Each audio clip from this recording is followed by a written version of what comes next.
순이야. 제발. 제발 부탁이야. 미선이가 순이 씨 앞에 무릎을 꿇었습니다. 명품 가방으로 자랑하던 그 여자가 지금은 눈물 콧물 범벅이 되어 애원하고 있었어요. 제발. 교수님께 한마디만 해주세요. 순이 씨는 차갑게 내려다보며 말했습니다. 미선아, 일주일 전에 내가 나한테 뭐라고 했지? 미선이는 고개를 들지 못했어요. 순이 씨가 계속 말했습니다. 자식도 제대로 못 키운 주제에 라고 했잖아. 그리고 단톡방에 뭐라고 썼어? 순이 불쌍해서 밥이나 사줘야 되나? 라고 했지? 미선이는 부들부들 떨었어요. 순이 씨는 가방을 들며 마지막 한마디를 남겼습니다.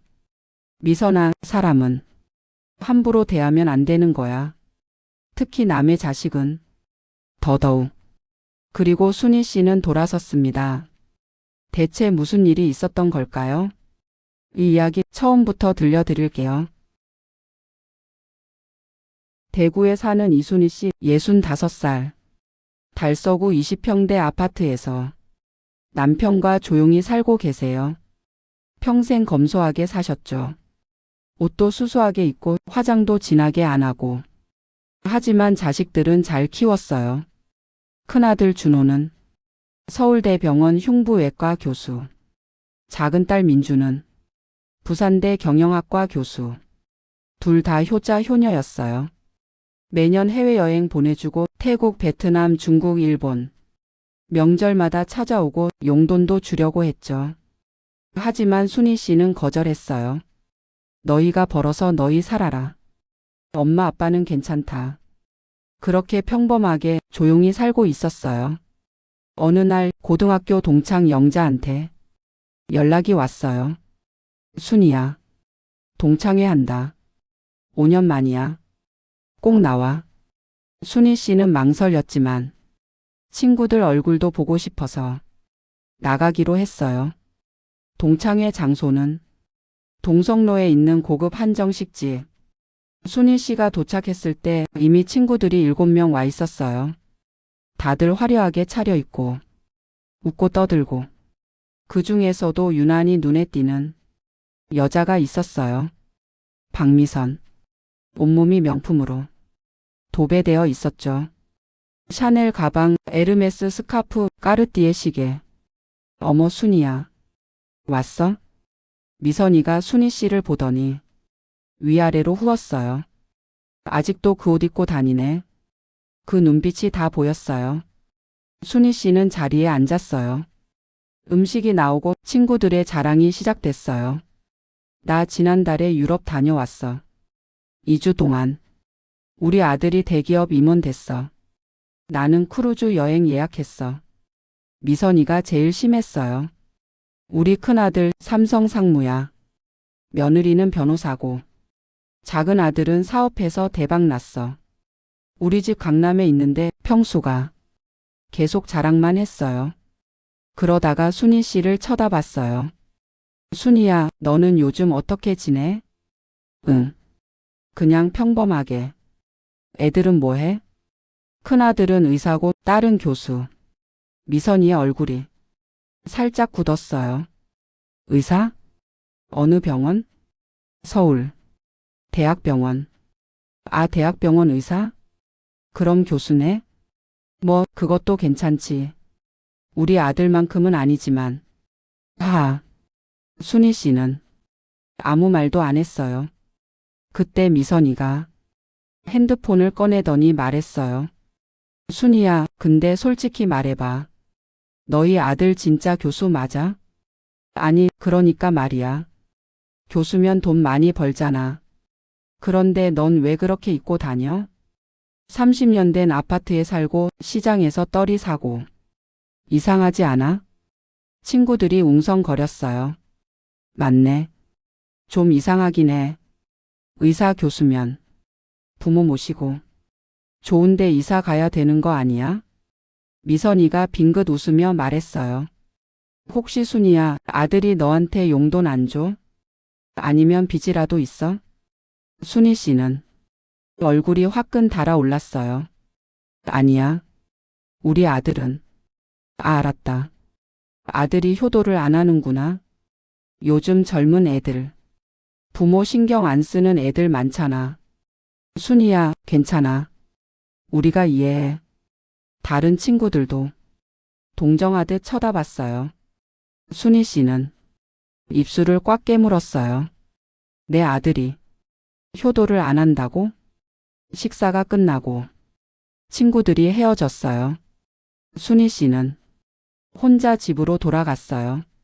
집에 도착해서 남편한테 말했어요. 여보, 동창회 다녀왔어. 어땠어? 별로였어. 순희 씨는 그날 밤 잠을 못 잤어요. 미선이의 말이 계속 귓가에 맴돌았거든요. 그런데 다음날 아침 친구 영자한테 전화가 왔어요. 순희야, 너 어제 동창회 끝나고 단톡방 봤어? 단톡방? 무슨? 미선이가 너 얘기를. 순희 씨는 급하게 핸드폰을 확인했어요.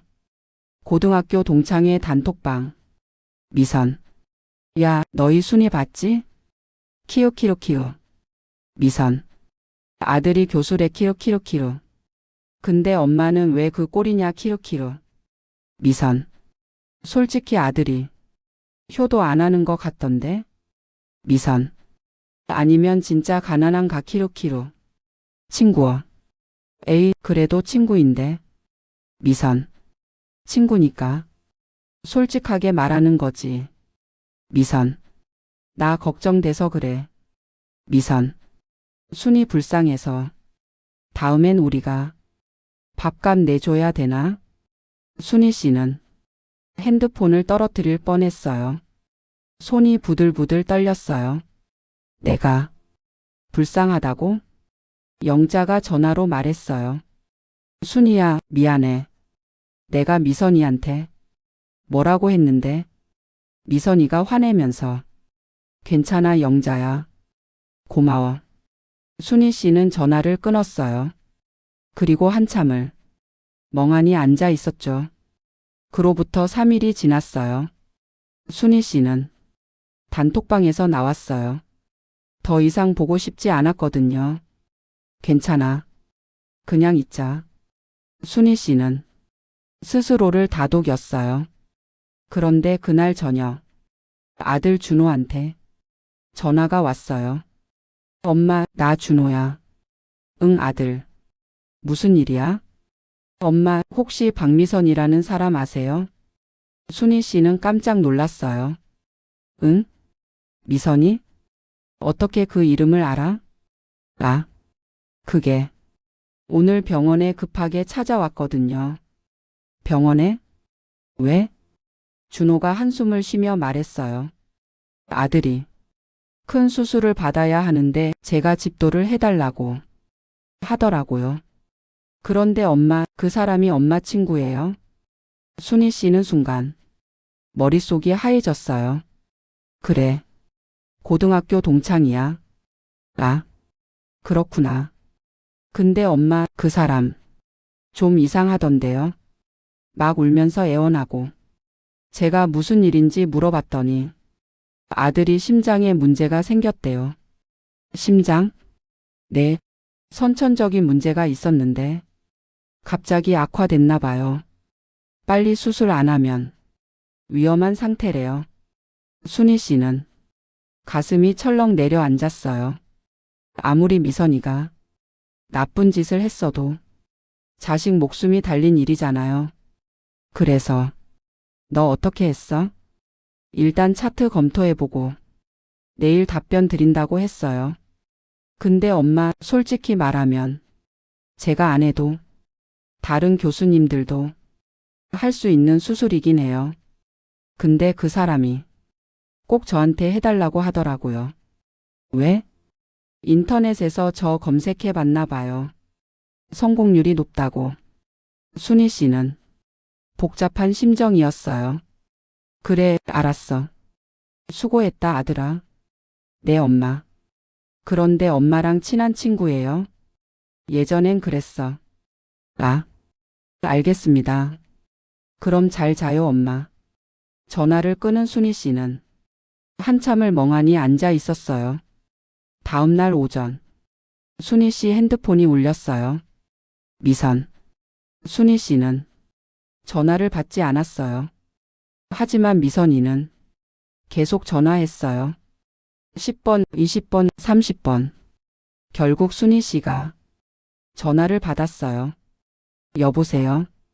순희야. 미선이의 목소리는 다급했어요. 순희야, 제발 좀 도와줘. 제발. 무슨 일인데? 우리 큰아들이 심장 수술을 받아야 하는데 내 아들이 교수라며. 순희 씨는 차갑게 대답했어요. 그래서? 제발 내 아들한테 부탁 좀 해줘. 우리 아들 살려줘. 제발. 미선이는 울고 있었어요. 순희 씨는 잠시 침묵했다가 말했어요. 미선아, 일주일 전에 너 나한테 뭐라고 했지? 순희야, 내 아들이 효도 안 한다고 했지? 단톡방에 나 불쌍하다고 썼지? 미선이는 대답하지 못했어요. 순희 씨가 계속 말했어요. 미선아, 나는 상관없어. 나 무시하는 건 참을 수 있어. 근데 내 자식 무시하는 건 못 참아. 순희야, 미안해. 정말 미안해. 내가 잘못했어. 지금 미안하다고 하면 다야? 넌 진심으로 미안한 거야? 아니면 아들 수술 때문에 미안한 거야? 미선이는 울먹이며 말했어요. 순희야, 제발. 나중에 뭐든지 할게. 제발 우리 아들만. 순희 씨는 한숨을 쉬었어요. 미선아, 우리 아들은 의사야. 환자가 누구든 최선을 다할 거야. 내가 뭐라고 하든 말든 아들은 자기 일을 할 거라고. 그럼 해주는 거야? 내가 해주는 게 아니야. 우리 아들이 환자니까 하는 거지. 고마워. 정말 고마워. 순희 씨는 차갑게 말했어요. 고맙다는 말은 나한테 하지 마. 우리 아들한테 해. 그리고 전화를 끊어버렸어요. 그날 저녁 준호한테 다시 전화가 왔어요. 엄마, 나 내일 수술하기로 했어요. 그래? 네. 환자 상태 봤는데 빨리 해야 할 것 같아서요. 근데 엄마, 그 사람이 진짜 엄마 친구 맞아요? 응. 근데 왜 엄마 목소리가 이래요? 무슨 일 있어요? 순희 씨는 잠시 망설이다가 말했어요. 아니야. 아무 일도 없어. 수술 잘해라, 아들아. 네, 엄마. 걱정 마세요. 수술 당일 미선이는 병원 복도에서 하염없이 기다렸어요. 5시간이 넘는 긴 수술이었어요. 그리고 마침내 수술실 문이 열렸어요. 준호가 나왔어요. 보호자분? 네, 저요. 미선이가 달려갔어요. 수술 잘 끝났습니다. 회복실로 옮겼으니 조금 있다가 면회 가능하세요. 감사합니다. 정말 감사합니다. 교수님. 미선이는 무릎을 꿇으며 울었어요. 준호는 당황하며 미선이를 일으켰어요. 아니에요, 일어나세요. 제가 해야 할 일을 한 것뿐이에요. 교수님. 정말 감사합니다. 준호는 잠시 망설이다가 조심스럽게 물었어요. 혹시 저희 어머니랑 무슨 일 있으셨어요? 미선이는 고개를 들었어요. 네? 어머니가 전화 통화하시는데 목소리가 좀 이상하셔서요. 혹시 제가 아는 게 있어야 할까 싶어서. 미선이는 고개를 떨구었어요. 죄송합니다. 제가 어머님께 정말 못된 짓을 했습니다. 그래요? 준호의 목소리가 조금 차갑게 변했어요. 저희 어머니한테 뭐 하셨는데요? 저는, 미선이는 말을 잇지 못했어요. 준호는 한숨을 쉬며 말했어요. 저희 어머니는 평생 누구한테도 해를 끼치지 않고 사신 분이에요. 저랑 제 동생을 키우시느라 당신은 하나도 안 쓰시고 사셨죠. 미선이는 고개를 들지 못했어요. 준호가 계속 말했어요. 어머니는 제가 의사라는 걸 자랑하신 적도 없어요. 오히려 제가 너무 바쁘게 사는 거 걱정하시죠. 용돈도 안 받으시고요. 내가 벌어서 내가 써라 고 하세요. 미선이의 눈에서 눈물이 흘러내렸어요. 준호는 단호하게 말했어요. 환자는 제가 최선을 다해서 치료하겠습니다. 하지만 저희 어머니한테는 제대로 된 사과 한번 하시는 게 좋을 것 같습니다. 그리고 준호는 돌아섰어요. 미선이는 그 자리에 주저앉아 울었습니다. 수술 3일 후 미선의 아들은 회복 중이었어요. 다행히 수술이 잘 되어서 곧 퇴원할 수 있을 것 같았죠. 미선은 병원 복도 벤치에 앉아 멍하니 있었어요. 순이한테 어떻게 사과해야 하지?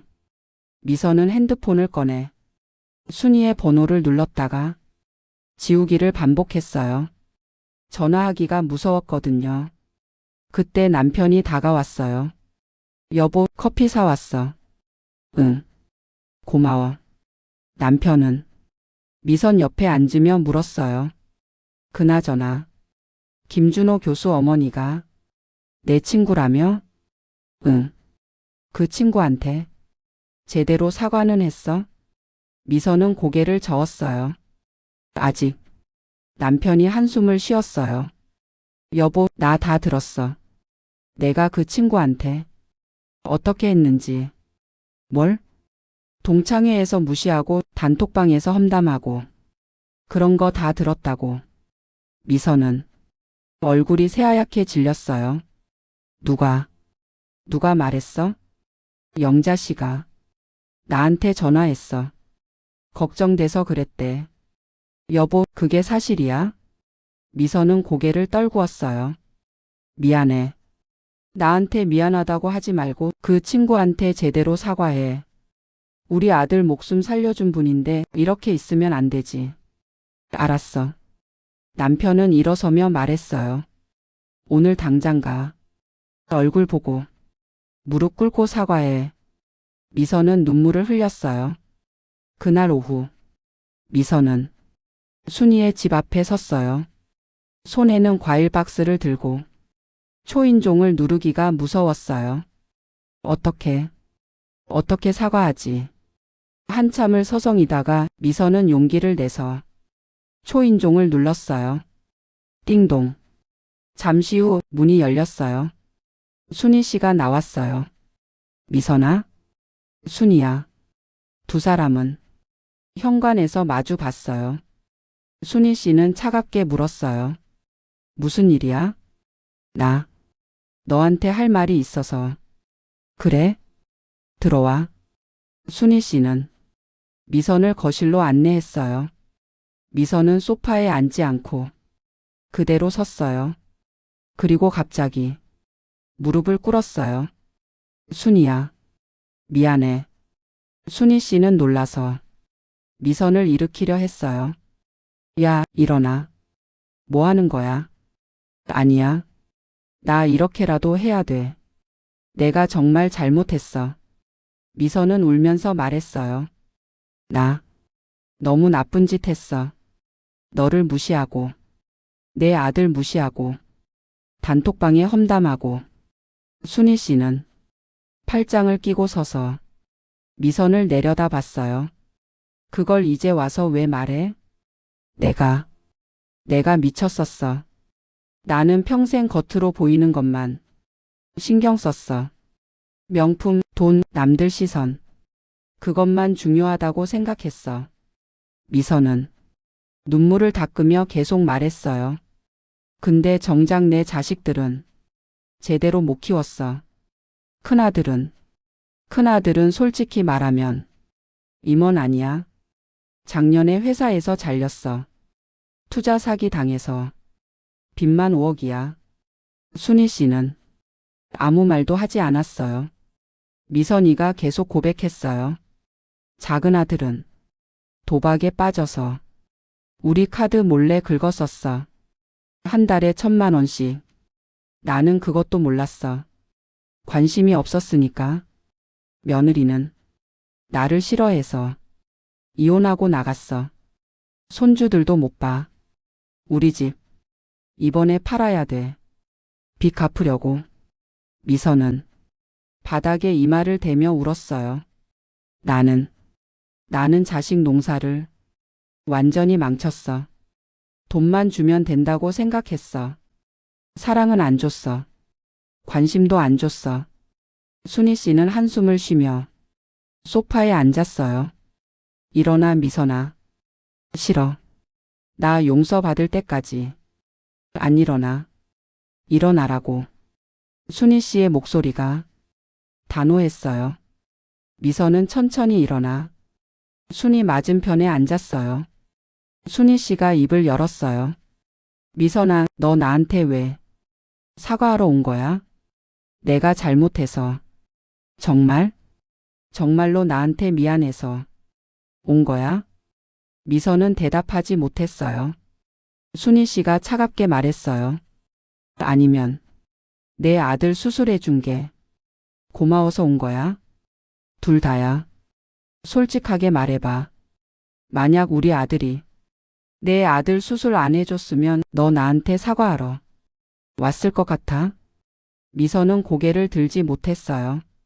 순희 씨가 한숨을 쉬며 말했어요. 미선아, 나는 너한테 화난 게 아니야. 응? 나는 너한테 실망한 거야. 순희 씨의 목소리는 차분했지만 묵직했어요.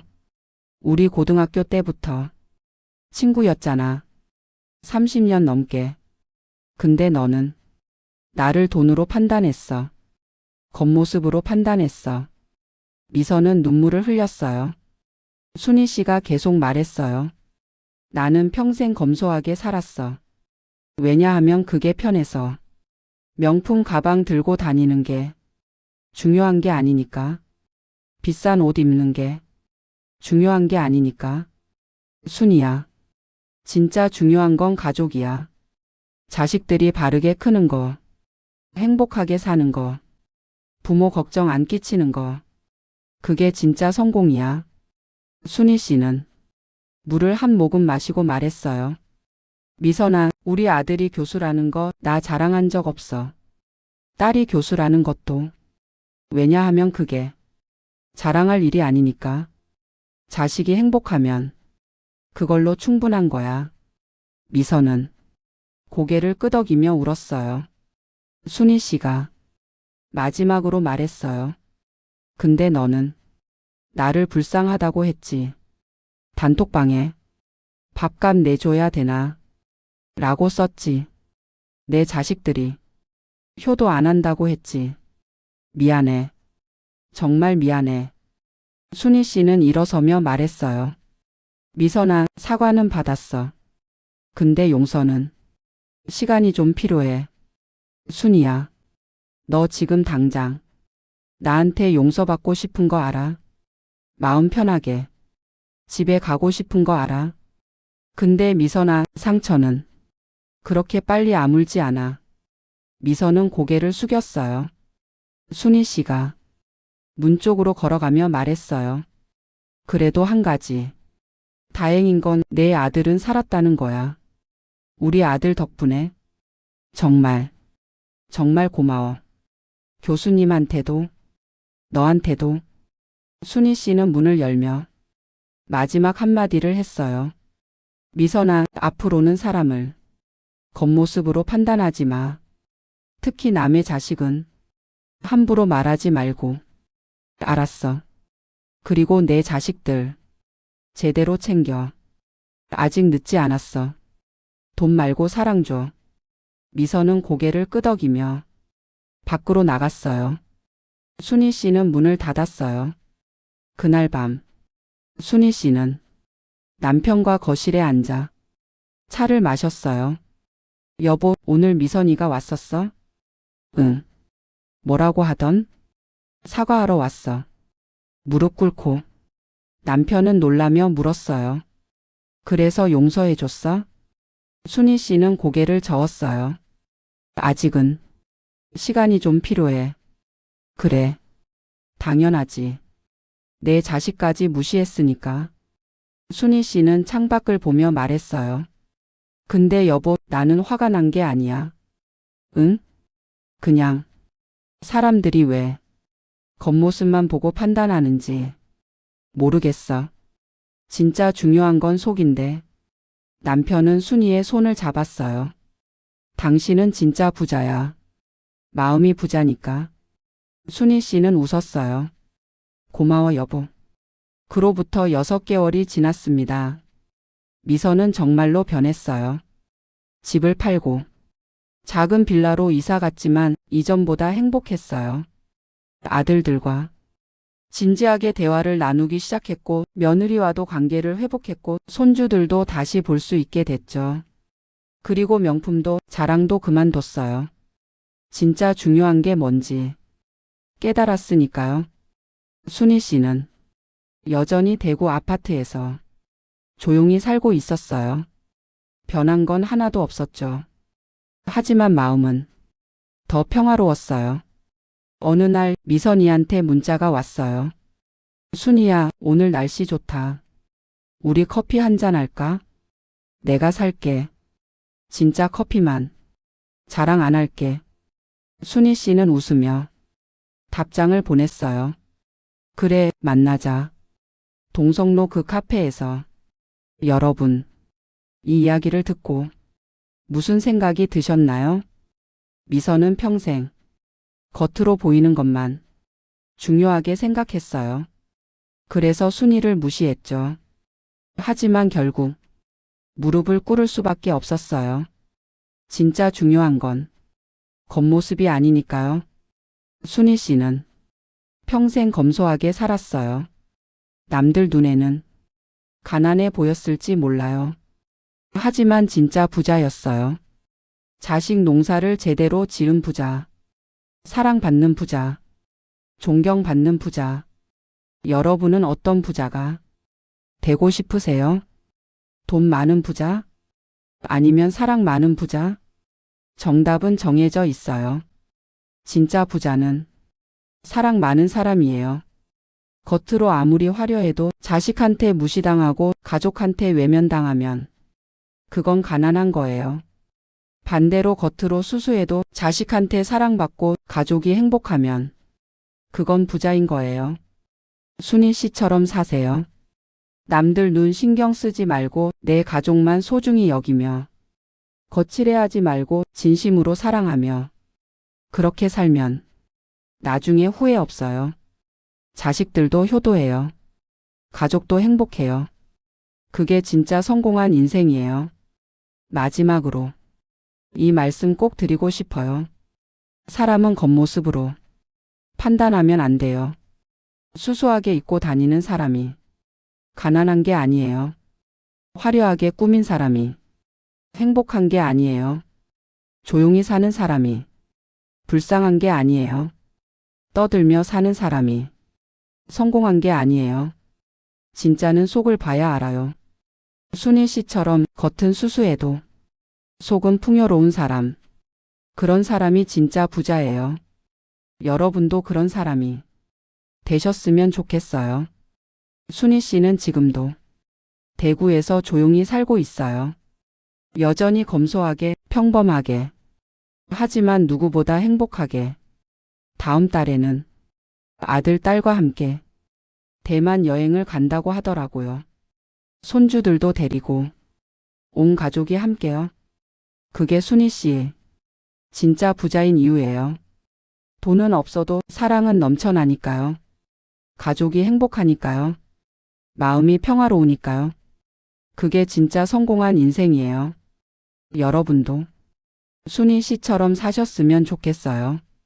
남들 눈 신경 쓰지 말고 내 가족만 소중히 여기며 거칠해하지 말고 진심으로 사랑하며 그렇게 살면 나중에 후회 없는 인생이 될 거예요. 자식들도 효도할 거예요. 가족도 행복할 거예요. 그게 진짜 복받은 인생이에요. 오늘 사연 여기까지입니다. 들어주셔서 감사합니다. 여러분 모두 순희 씨처럼 행복한 삶 사셨으면 좋겠어요. 돈보다 사랑이 많은 삶, 겉모습보다 마음이 아름다운 삶, 그런 삶이 진짜 성공한 인생이니까요. 다음에 또 좋은 이야기로 찾아뵙겠습니다. 그럼 안녕히 계세요. 여러분 모두 건강하시고 행복하세요.